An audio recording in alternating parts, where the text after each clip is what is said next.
Hello, everyone. This is your girl, Miss Terry Flower, and you are now tuned in to the Terry Flower Show. Thank you guys so much for tuning in with me today. Don't forget to like, comment, and subscribe. Please remember everything discussed on this page is alleged.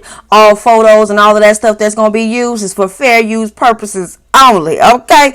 But anyway, how is everybody out there doing? I hope everybody is doing good, and y'all get on in here so we can talk about these folks' business.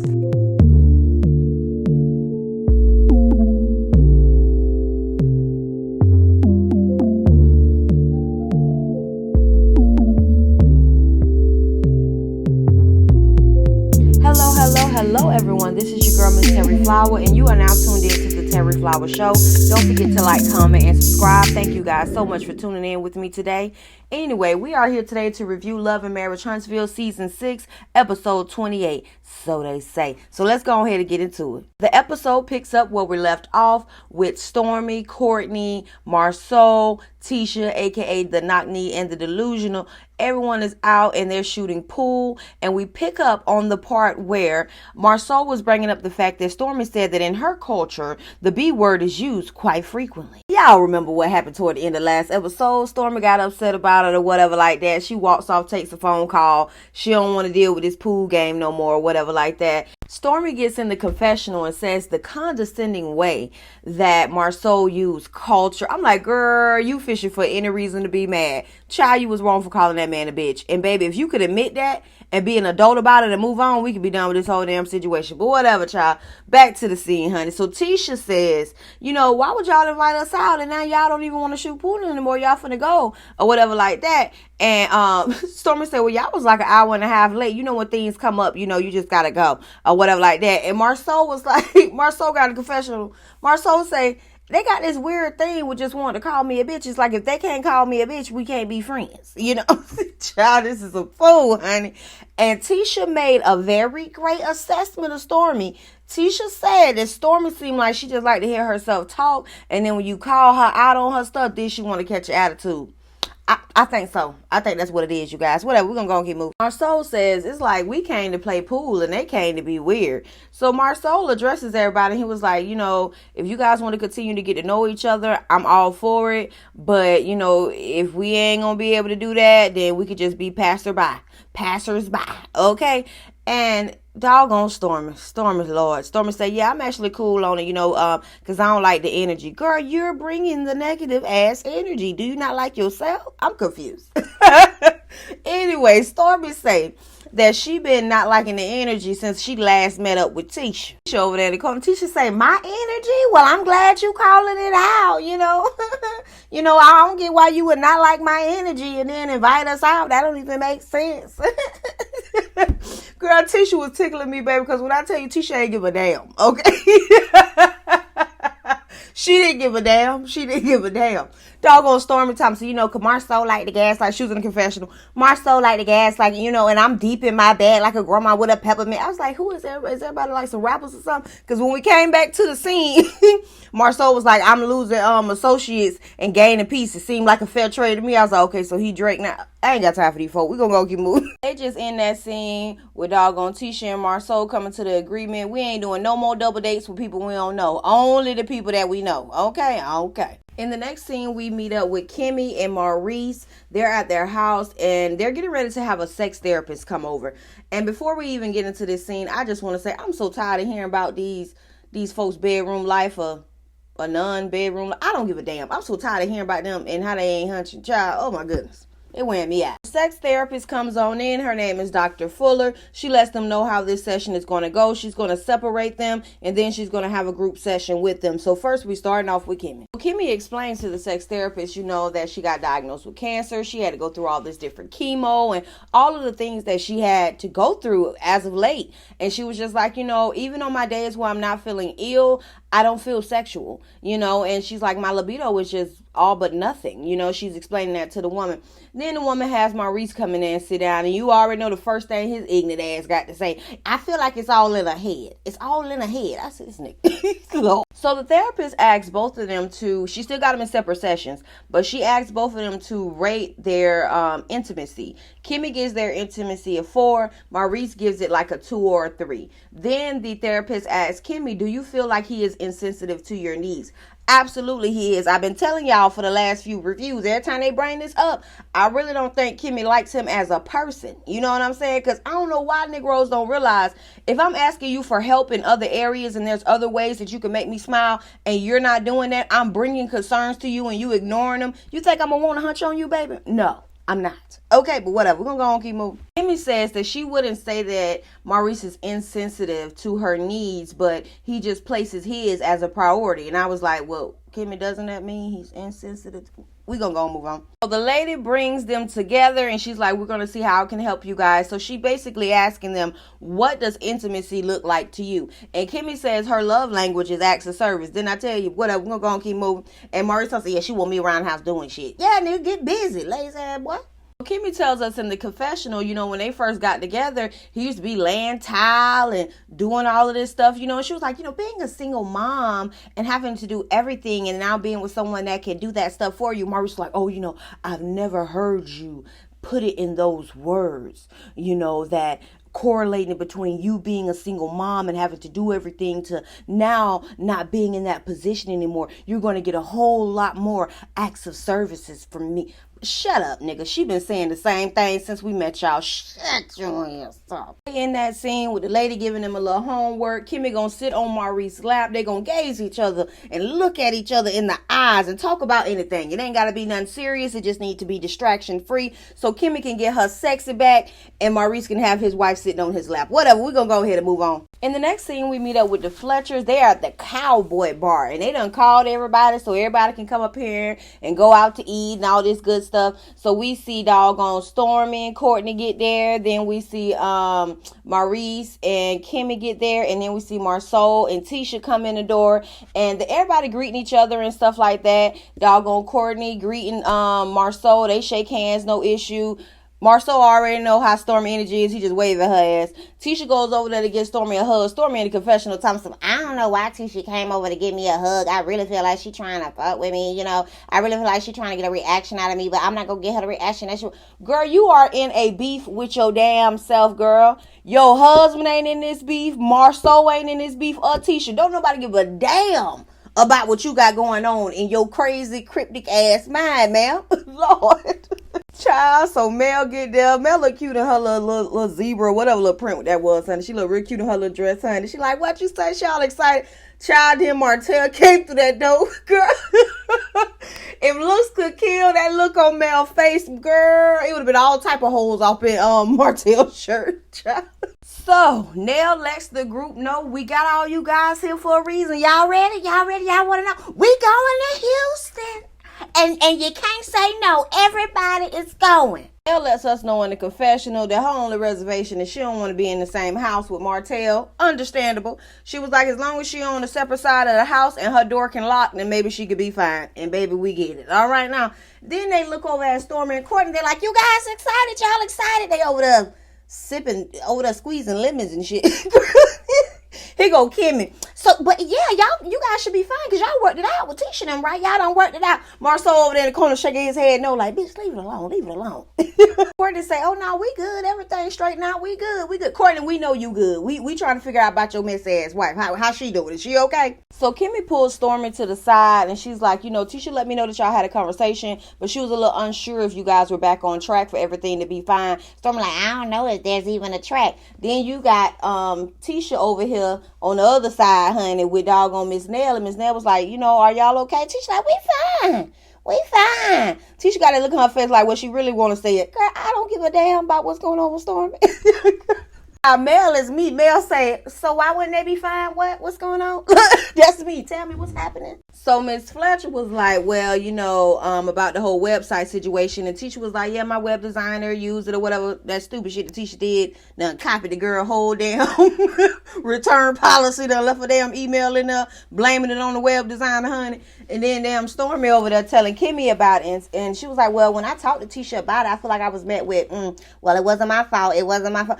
Stormy, now I'm going to be with you now. You was met with that type of energy because Tisha was on some, girl, whatever it is, what it is, like she went wrong. But she did end up apologizing.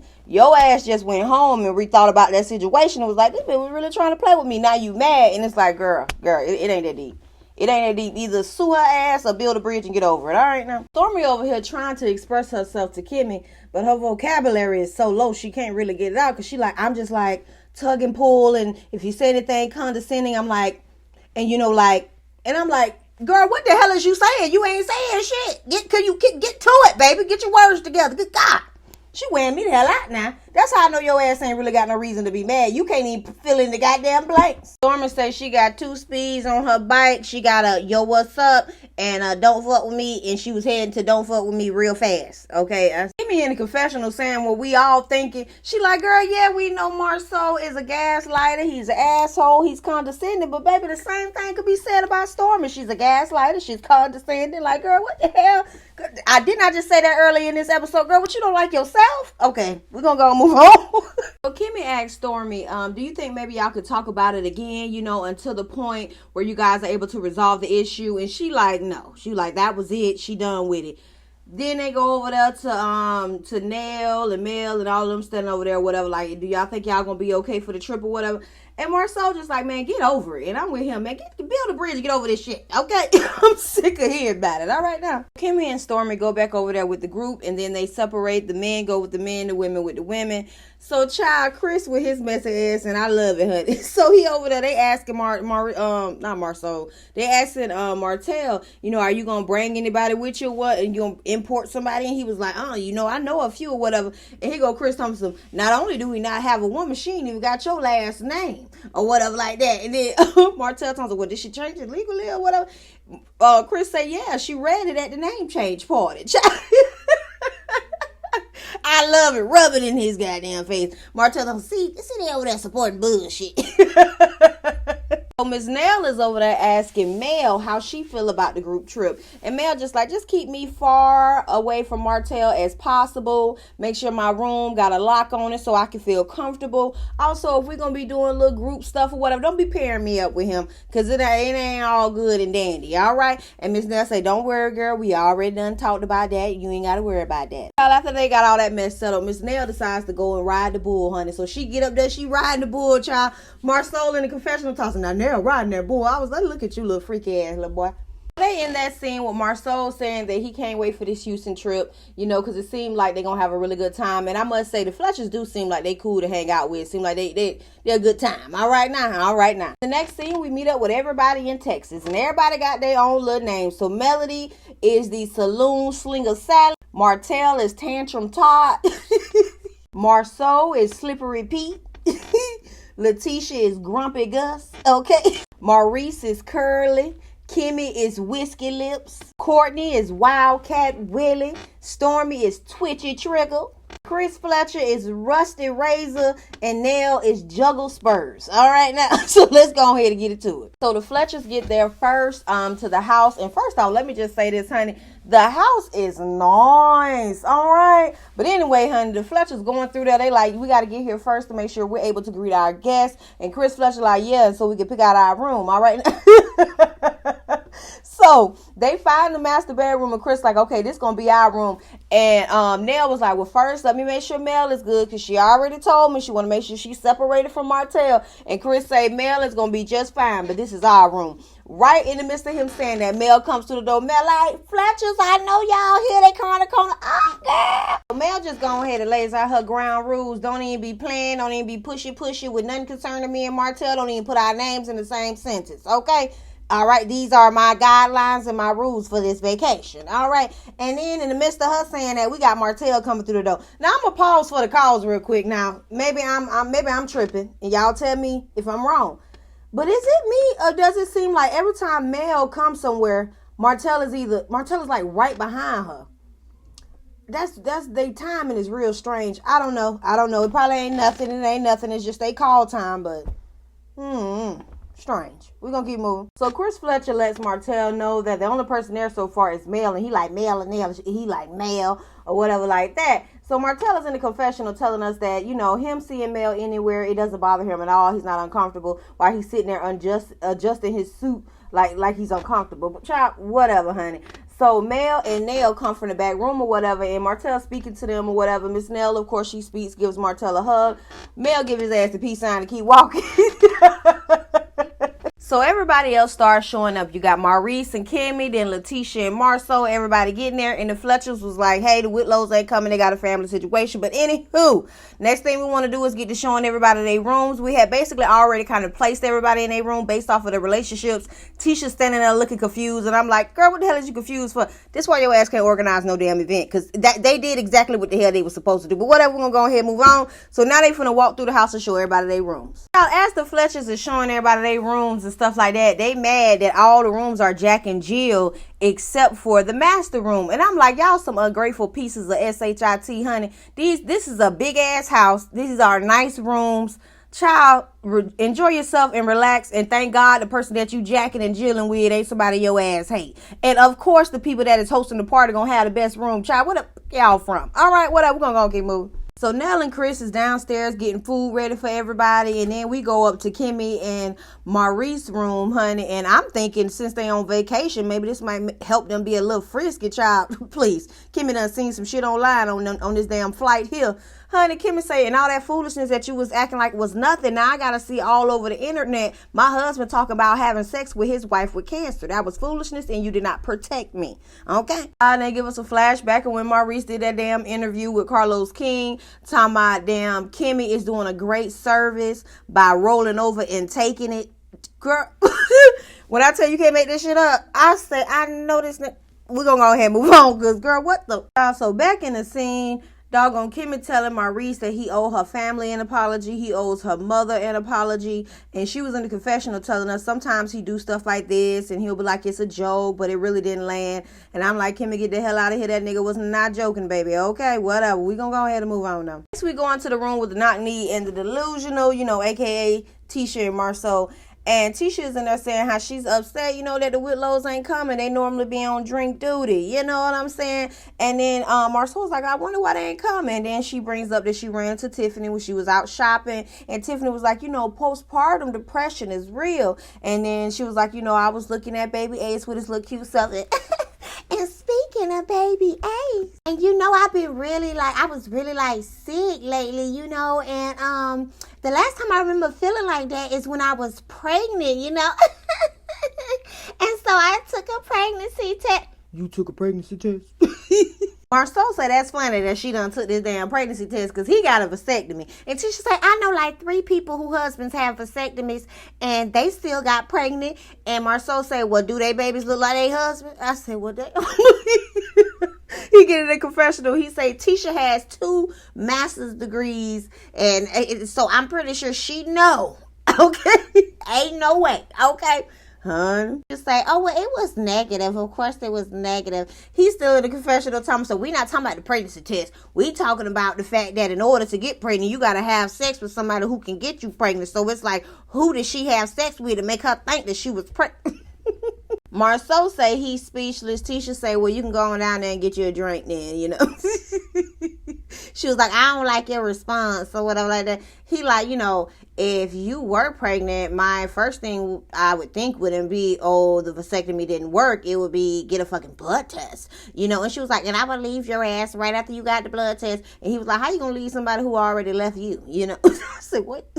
Marceau laid back in the bed feeling like Tisha pulled a Marceau on Marceau by gaslighting him. Child, we don't give a damn. I feel like all of this is a storyline. Sir, Tisha did go out and get her some side D. I would not be mad. So well, that was the end of the episode, you guys. Thank you so much for tuning in to the Terry Flower Show. Don't forget to like, comment, and subscribe. And I hope everybody have a great day.